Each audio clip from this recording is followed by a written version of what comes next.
नमस्कार, मी शिल्पा शाहीर, नागपूर। काल राष्ट्रवादी काँग्रेसतर्फे दिवाळी मिलन या कार्यक्रमाला मला आमंत्रित केले होते आणि तिथे मी छोटासा परफॉर्म केलेला आहे आणि तो व्हिडिओ सर्वीकडे व्हायरल होतो आहे।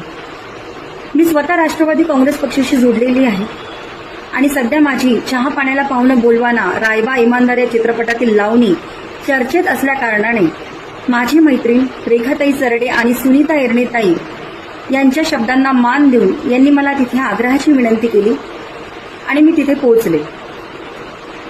तिथे माझ्याबरोबर अनेक महिला होत्या। काही महिलांचा तिथे सत्कार झाला, तसंच माझाही सत्कार झाला। ज्यांना गाणं म्हणता येत होतं त्या महिलांनी गाणं म्हटलं, ज्या काही पुरुषांनी पण तिथे डान्स केला। आता मी लावणी आर्टिस्ट आहे, सर्वीकडे लावणीची इव्हेंट करते, सर्वीकडे लावणीच्या नावाने चर्चा आहे, तर मला तिथे लावणी प्रेझेंट करायला सांगितली, तर मी एक छोटीशी लावणी तिथे प्रेझेंट केली।